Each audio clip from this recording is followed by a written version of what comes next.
வணக்கம். இது உங்கள் ஃபோக்கஸ் சிவா சேனல். சார், இந்த வீடியோ பிடிச்சா லைக் பண்ணுங்கள், ஷேர் பண்ணுங்கள், கமெண்ட் பண்ணுங்கள். ஃபர்ஸ்ட் நம்ம போயிடலாம். அடுத்த அப்டேட் என்னென்னா, ஸ்டுவர்ட் பின்னி யாரும் எடுக்கல, அவரை யாரும் எடுக்கல. அலெக்ஸ் கேரி டெல்லி டேர்டெவில்ஸ் எடுத்திருக்காங்க. ஹென்ரிக் க்ளோசன் அவரே யாரும் எடுக்கல. முஸ்தபிர் ரஹீம் அவரே யாரும் எடுக்கல. நமன் ஓஞ்சா அவரே யாரும் எடுக்கல. குசில் பெரரோ அவரே யாரும் எடுக்கல. சாய் ஹோப் அவரே யாரும் எடுக்கல. மோஹித் சர்மா அவரே யாரும் எடுக்கல. டேல்ஸ்டெயின் அவர் யாரும் எடுக்கல. உனத்கட்டுக்கு என்ன சொல்கிறது, யோகம்னே தெரியல. அவரை ராஜஸ்தான் ராயல்ஸ் 3 கோடிக்கு எடுத்திருக்காங்க. ஆண்ட்ரோ டை அவரு யாரும் எடுக்கல.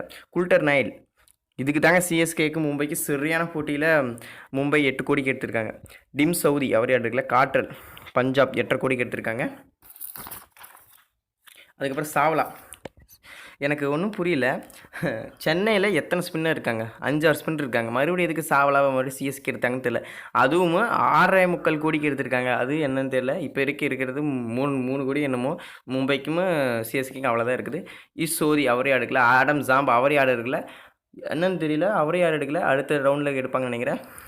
வால்ஸ் அவர் யார் தெரியுமா? இப்போ ஒன் டேயில் கூட இந்தியா கூட வெஸ்ட் இண்டீஸ் இந்தியாவுக்கு ஓடிஐயில் வந்தார். அவர் தான் ஜாகிர் கான்.